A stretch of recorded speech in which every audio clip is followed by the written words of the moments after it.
야당이 된 충청권 시도지사들이 새 정부 대응 방안을 마련하기 위해 머리를 맞댔습니다. 재선에 도전하는 김영환 지사는 변화의 시험대에 올랐습니다. 새 정부가 민생 경제를 살리기 위해 지역 화폐 발행을 늘리기로 하면서 지역 소상공인들은 기대감이 높아지고 있습니다. 버스 차고지에서 시내버스를 훔쳐 무법 질주를 벌인 50대가 붙잡혔습니다. 경찰을 따돌리려고 위험한 질주를 이어갔는데 알고 보니 무면허였습니다. 네, 시청자 여러분 안녕하십니까? 계속해서 MBC 충북 뉴스투데이입니다. 충청권 시도지사들이 새 정부 국정과제를 논의하기 위해 처음 만났습니다. 이제 야당 소속으로 집권 여당의 새로운 국정기조에 대응해야 하는데요. 재선을 노리는 김영환 지사와 지도부 개편을 앞둔 국민의힘 충북도당 역시 변화의 시점을 맞았습니다. 이병선 기자입니다.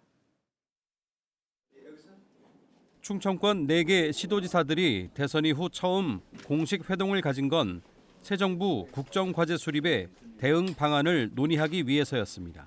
청주공항의 인간 전용 호수로 건설 문제, 그리고 광역철도가 통과되는 CTX의 조기 개통과 관련된 문제, 신정부에 건의하고 또 그것이 관철될 수 있도록 그렇게 노력하겠습니다. 세종, 대전 등 다른 시도지사들은 새 정부의 해양수산부, 항공우주연구원 이전 추진에 강하게 반발했지만 당초 계획했던 4개 시도 공동 건의문 채택은 일단 뒤로 미뤘습니다. 야당이 된 충청권 시도지사들이 민주당 정권 출범 이후 갖게 된 이런 고민들은 충북 내부로 돌아와도 마찬가지입니다. 여당인 민주당에 맞서 재선 고지를 넘어야 할 김영환 지사는 집안 정리가 우선입니다.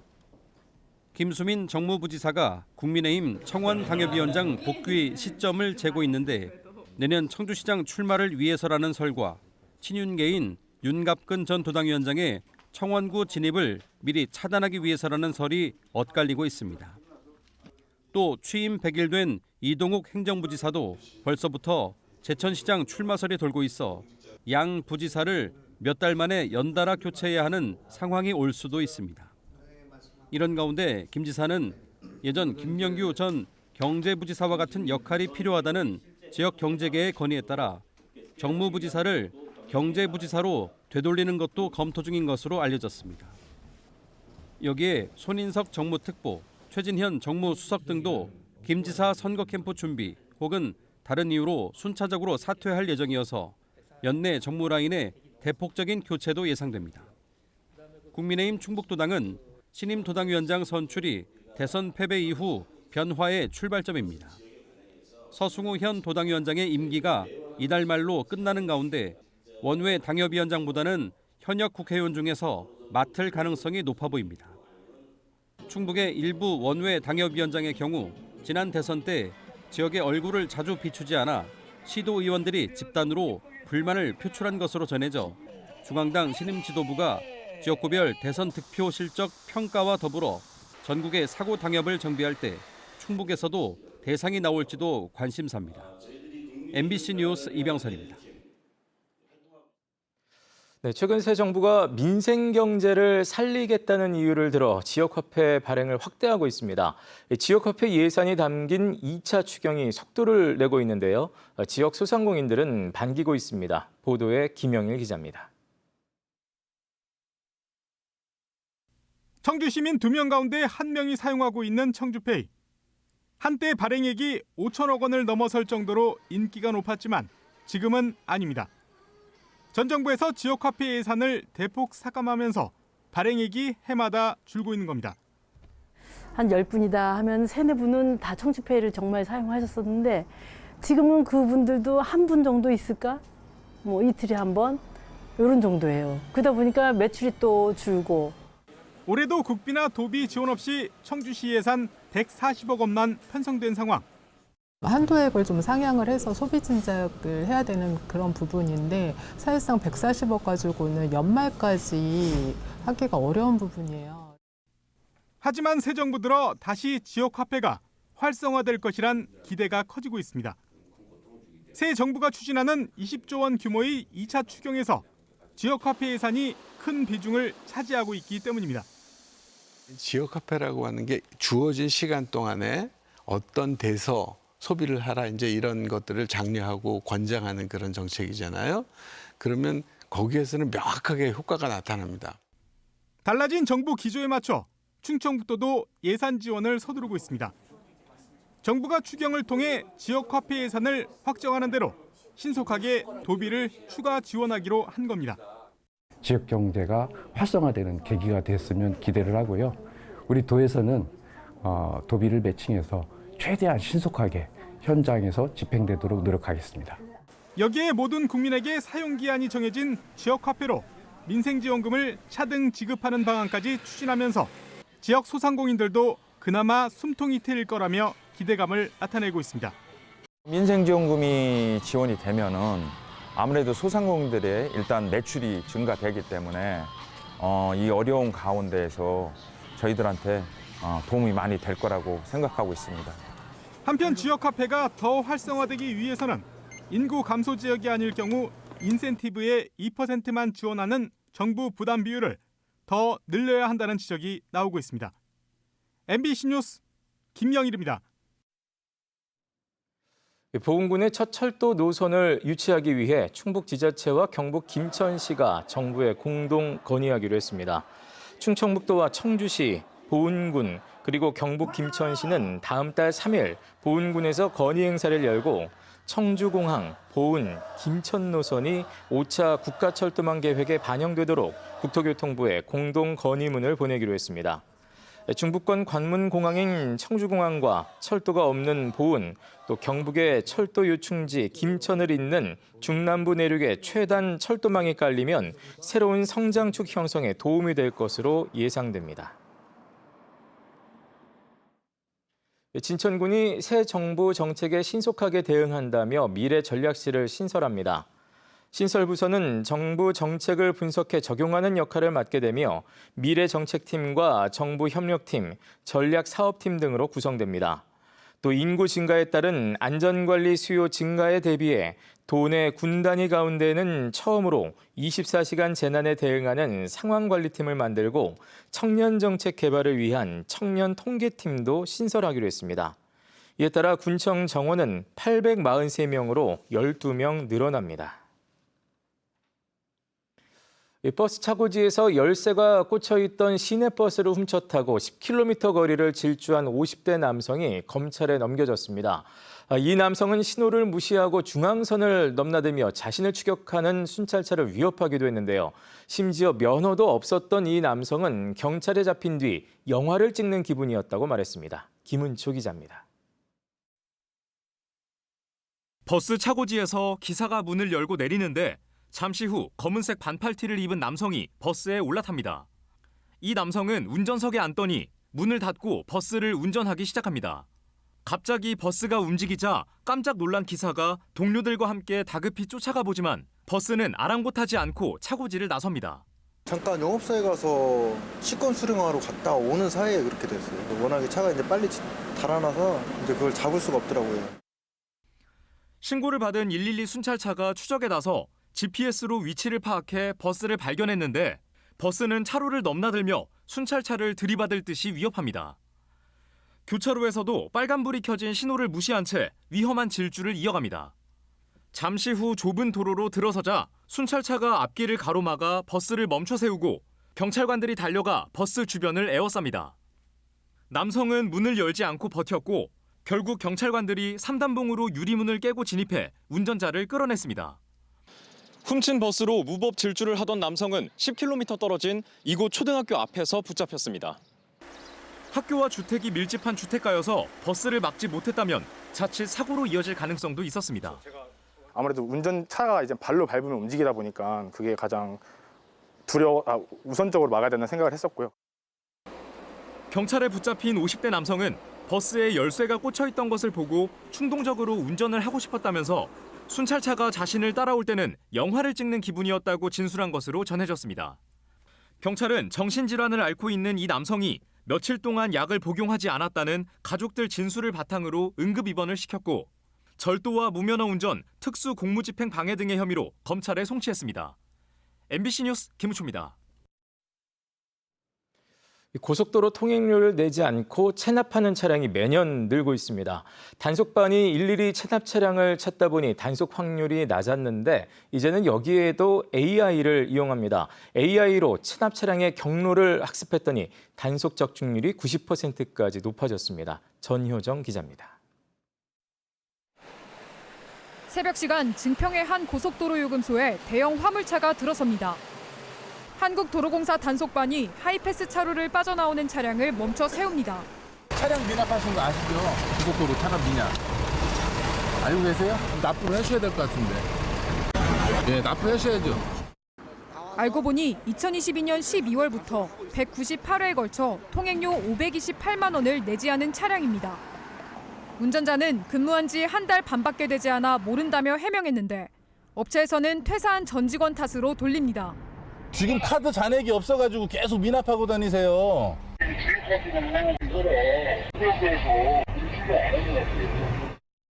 이 차량을 단속할 수 있었던 건 지난해 4월 도입한 AI 경로 예측 단속 시스템 덕분입니다.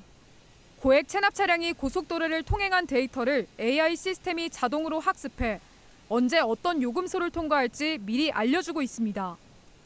50여 분 뒤 특정 요금소를 통과할 것이라는 알림을 보고 단속반이 출동해 예측 시각과 비슷하게 요금소를 통과하는 차량을 잡을 수 있었습니다. 한국도로공사는 통행료 미납 횟수가 100건 이상, 미납 금액이 300만 원이 넘는 상습 체납 차량을 대상으로 AI로 체납 차량 경로를 예측해 단속하고 있습니다. 단속반이 체납 차량의 주행 구간과 요일 등을 일일이 따져 단속할 때는 적중률이 25%에 그쳤는데 AI 시스템을 활용하니 적중률이 90%까지 올라갔습니다. 사람이 놓칠 수 있는 차량 진출 패턴과 예상 소요 시간, 예상 출구 등의 관계를 AI가 분석해 효율이 높아졌습니다. 경로 데이터의 학습을 통해 예상 체납 차량의 예상 출구, 예상 소요 시간, 적중률을 알림톡으로 발송합니다. 이를 바탕으로 보다 체계적으로 단속함으로써 적중률이 90%까지 향상되었습니다.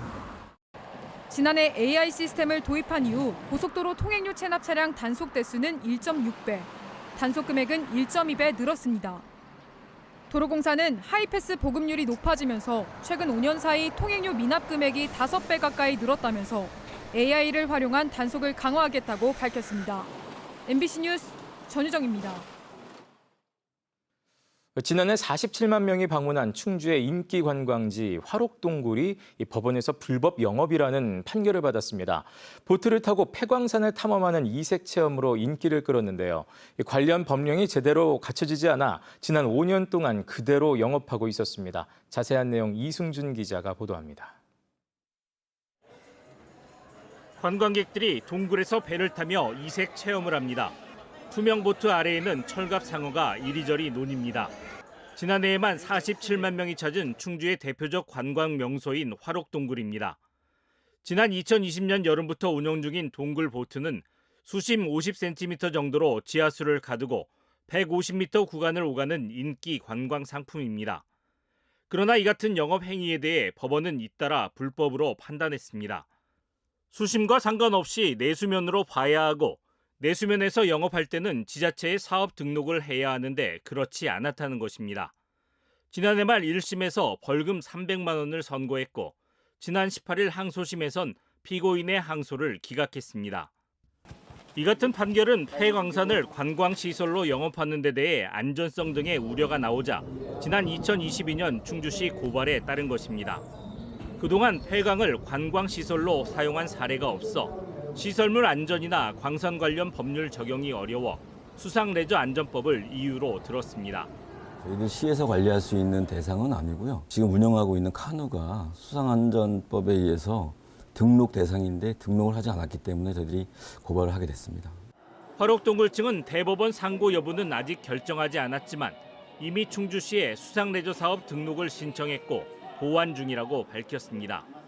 또 개장 당시뿐 아니라 지금도 동굴 관련법이 미비하다며 고의적인 불법은 아니었다고 주장했습니다. 새로운 시설도 보강하고 또 관련법에 의해서 저희가 안전시설을 추가하고 적법한 절차를 밟아서 운영을 하도록 하겠습니다. 한 해 수십만 명이 찾는 관광 명소지만 폐광 활용에 대한 관련 법령이 없어 운영의 불확실성이 여전히 남아 있습니다. MBC 뉴스 이승준입니다. 청주 코베아 캠핑랜드 조성 사업이 탄력을 받게 됐습니다. 청주시는 그제 도시계획위원회에서 재해 예방대책 마련과 산책로 조성 등을 조건으로 낭성면 삼산리 일대 16만여 제곱미터를 관광 휴양개발 진흥지구로 지정했습니다. 이에 따라 코베아 캠핑랜드는 행정 절차를 거쳐 오는 10월부터 공사에 들어갈 계획입니다. 코베아 캠핑랜드는 이범석 청주시장의 첫 민자 유치 사업이지만 부지 일부가 백두대간 보호법의 제한을 받는 데다 사업비도 절반 수준으로 줄어 사업 추진에 우려가 나오고 있습니다. 충북의 과수화상병 발생 농가가 모두 55곳으로 늘었습니다. 충주시 살미면과 음성군 감곡면 과수농장 2곳에서 지난 18일 추가로 감염이 확인됐습니다. 충주의 과수화상병 발생 면적이 13.62헥타르로 늘면서 충북 전체 18.98헥타르 가운데 71%를 차지했습니다. 농정당국은 발생 농장을 긴급 방제하고 매몰 작업을 벌이는 한편 인근 과수원에 대한 정밀 예찰을 벌이고 있습니다.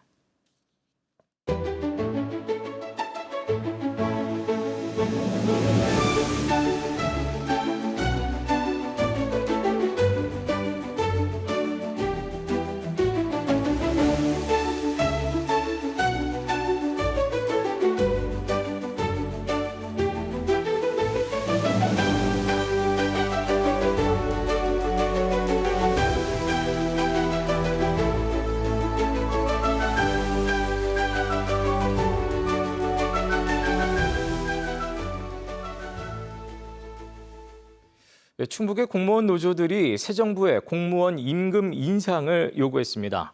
전교조 충북지부와 전국 공무원 노조는 어제 기자회견을 열고 2026년 임금을 6.6% 인상하고 2023년 기준 100인 이상 민간 사업장 대비 83.1%인 공무원 임금을 100%에 도달하도록 5개년 계획을 수립하라고 요구했습니다.